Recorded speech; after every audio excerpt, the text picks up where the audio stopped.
हम डिफाइन कर सकते हैं, और वो तो दूसरी फिजिकल क्वांटिटी है, उसका नाम है मोमेंटम। नेक्स्ट आज हम जानने जा रहे हैं मोमेंटम किसे कहते हैं। मोमेंटम को हम सिंबॉलिकली स्मॉल पी से और ऊपर एरो लगाकर रिप्रेजेंट करते हैं, यानी कि मोमेंटम भी एक वेक्टर क्वांटिटी है, राइट।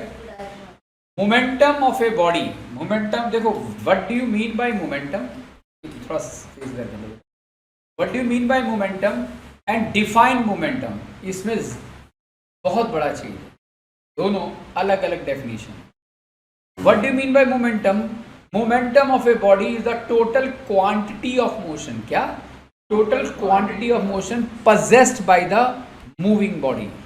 एक ऑब्जेक्ट जो मूव कर रहा है उसमें कितना मोशन है उसका पता हम लगा सकते हैं, उसे मेजर हम कर सकते हैं अगर हमें उस बॉडी का मोमेंटम मालूम हो तो। Momentum is a measure of total quantity of motion possessed by the moving body, right, and it is defined as the product of the mass of the body,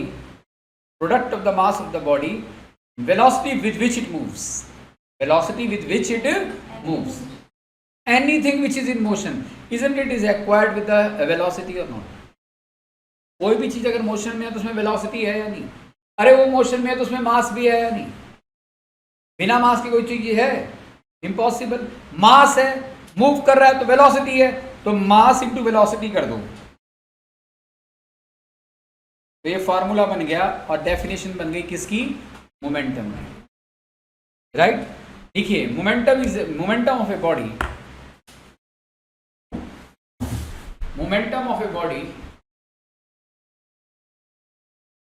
is a measure of total quantity of motion, is a measure of total quantity of motion,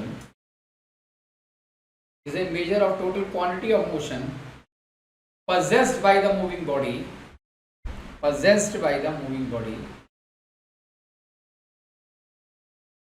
and is defined as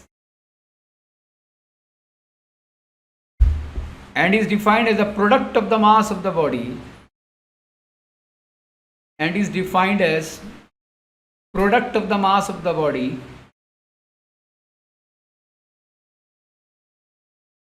and acceleration produced in the body,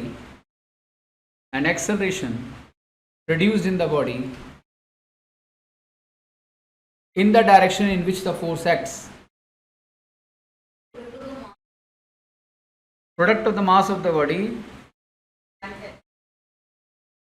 नहीं sorry गलत बोल दिया मैंने, and momentum is defined as the product of the mass of the body and velocity with which it moves, product of mass of the body and velocity with which it moves. Clear? I hope समझ में आ गया। What do you mean by quantity of motion? Mass into velocity, quantity of motion को क्या कहते हैं, कितना motion है। अगर मोशन किसी बॉडी में कम है तो उसका मोमेंटम कम है, और अगर मोशन उसके अंदर बहुत ज़्यादा है तो उसका मोमेंटम बहुत ज़्यादा है। मोमेंटम का मतलब क्या होता है, इसको हम इस तरीके से भी समझ सकते हैं, जब कार और ट्रक के बीच में एक्सीडेंट होता है, राइट, तो किसका मोमेंटम ज़्यादा होगा, कार का होगा। अरे मोमेंटम ट्रक का ज्यादा होगा, क्योंकि मास भी तो मोमेंटम मास पे भी तो डिपेंड करता है, किसका मास ज्यादा है, कार का या ट्रक का, राइट। तो जब कार और ट्रक दोनों मूव कर रहे हैं, दोनों अपोजिट डायरेक्शन में मूव कर रहे हैं, आमने सामने आ गए, टक्कर हो गई, तो मोमेंटम ट्रक का, क्वांटिटी ऑफ मोशन ट्रक की as compare to the quantity of motion of car ज्यादा है या नहीं। तो जिसके कारण इसका इम्पैक्ट किस पे ज्यादा आएगा, ट्रक पे या कार पे, कार पर। अब वो जो क्वांटिटी है उसे मेजर किससे करेंगे, मास ऑफ द ट्रक को मल्टीप्लाई कर देंगे वेलोसिटी ऑफ द ट्रक से। ये है मतलब इसका। क्लियर? अगर ये बात आपको समझ आ गई तो अब आप ये देखिए, हमने अभी क्या देखा, अब बड़ा इंपॉर्टेंट डिस्कशन होने जा रहा है, force is mass into acceleration. ये फार्मूला बताया मैंने आपको, बेटा जी लिखना बंद करो। Force is mass into acceleration. Acceleration को मैं यूं लिख सकता हूं v minus U by T. Any objection? तो मैं फोर्स को लिख सकता हूं ना m into V minus M into U divided by T, लिख सकता हूं या नहीं? तो f को मैं यूं लिख सकता हूं ना m इंटू वी, वी क्या होती है? Final velocity. तो मैं लिख सकता हूं final momentum minus initial momentum upon time taken, यानी कि फाइनली मैं कह सकता हूं change in momentum. Final minus initial क्या है? Change in momentum. हाँ, हो गया बेटा? पूरा समझ में आ गए? अच्छा क्लास का टाइम है, हाँ अच्छा किया छोड़ दिया, कोई बात नहीं, इतना किया उतना तो समझ में आ गया ना सर। आप बेटा लैपटॉप बंद कर देना, आप स्विच ऑफ कर देना उसको। ऐसे हाँ मोमेंटम फाइंड किया था वेलोसिटी मास से, तो सर हमने वहाँ पे mv को यानी सर फाइनल वेलोसिटी मास को मास समझ में आ गया? तो a की जगह मैंने v minus you divide by T put किया। एम वी करूंगा तो वो फाइनल मोमेंटम, एम यू करूंगा तो इनिशियल, और final minus initial change in momentum ही तो हुआ। तो फोर्स को मैं कैसे डिफाइन कर सकता हूं? फोर्स की एक परिभाषा क्या थी? It is the product of mass into acceleration, and force can also be defined as the rate of change of linear momentum. देखो जा रहे बाहर से पीछे नहीं जा रहा। Rate of change of linear momentum, linear मतलब सीधा momentum along a straight line. Rate का मतलब क्या हुआ? Change in momentum divide by time. Rate represents time. Rate क्या रिप्रेजेंट करता है? टाइम। तो force is equal to change in momentum divide by time, right?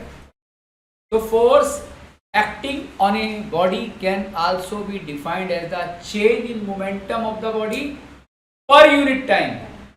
9th class में लिखेंगे हम per unit time। देखो force can also be defined as force can also be defined as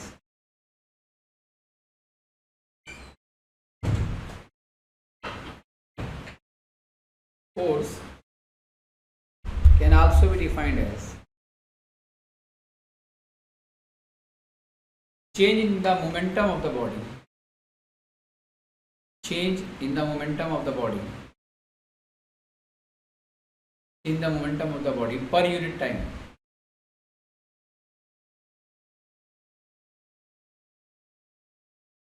right?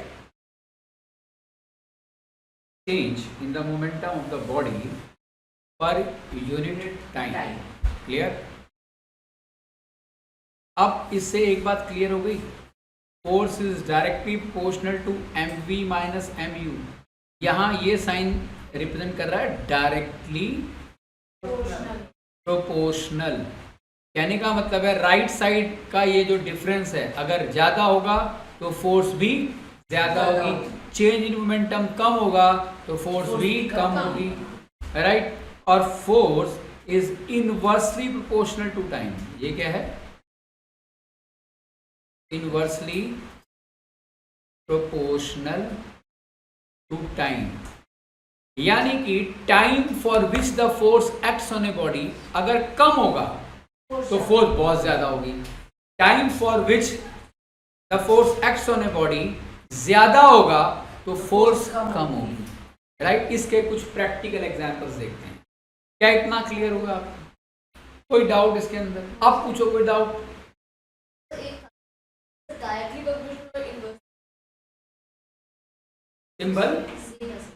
Symbol same है, लेकिन inversely proportional word आ जाता है जब कोई चीज हम रेसिप्रोकल में लिखते हैं। 1/t रेसिप्रोकल है ना, तो वहां पर इस साइन का मतलब हो जाता है इनवर्सली प्रोपोर्शनल, अदरवाइज वो डायरेक्टली प्रोपोर्शनल। इनवर्सली प्रोपोर्शनल में एक क्वांटिटी बढ़ती है दूसरी घटती है, डायरेक्टली प्रोपोर्शनल में अगर एक बढ़ती है तो दूसरी बढ़ेगी, एक कम होगी दूसरी भी कम होगी। क्या ये क्लियर है? अब कुछ यहाँ रीजनिंग के क्वेश्चन देखते हैं, उसी क्वेश्चन पे चले जाते हैं। Why we use seat belt? Seat belt in any emergency brake हमारी लाइफ कैसे बचाती है? अब इसका आंसर हम कैसे देंगे? the use of seat belt right during emergency brake करती क्या है? It increases the time. It increases the time for which the momentum of the person right changes. जब कार चल रही है किस स्पीड पर? 80 किलोमीटर पर आवर, अचानक सामने गाय आ गई, ड्राइवर ने ब्रेक लगा दी, इमीडिएटली कार की स्पीड 80 से कितनी हो गई? 20 हो गई, 10 हो गई। तो change in momentum fraction of second में हो गया या नहीं हो गया? राइट। तो उस सीट बेल्ट ने क्या किया?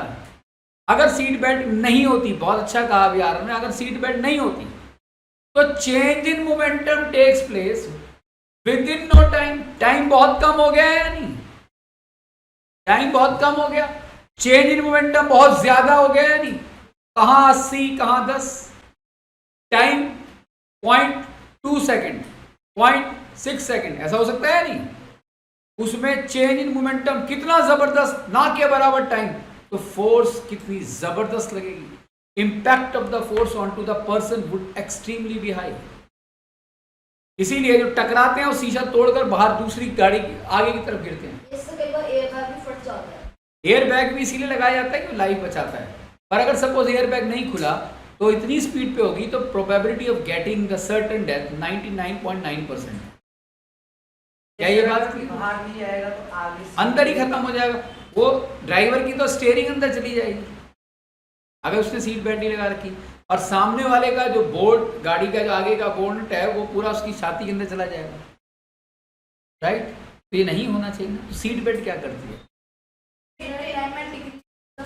इट हाँ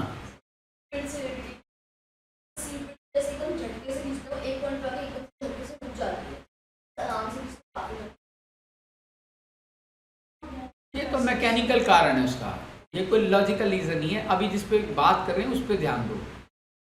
सीट बेल्ट क्या करती है इमरजेंसी ब्रेक के दौरान? It increases the time.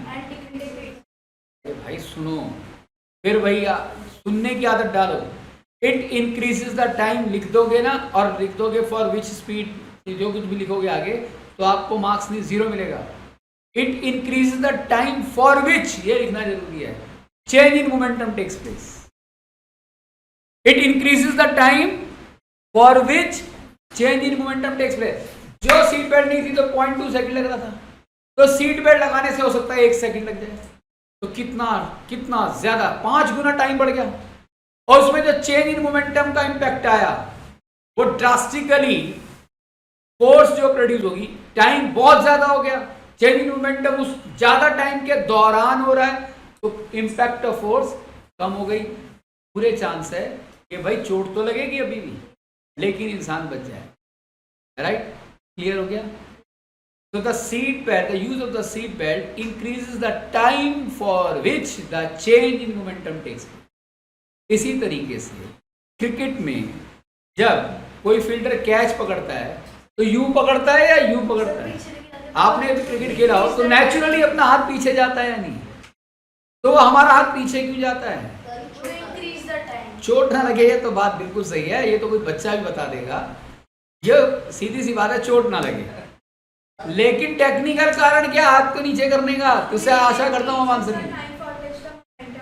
Excellent. The moment he lowers the hand, right? The objective of lowering the hand is to increase the time for which the change in momentum of the ball takes place, due to which there is almost no possibility of getting hurt and every possibility of being caught.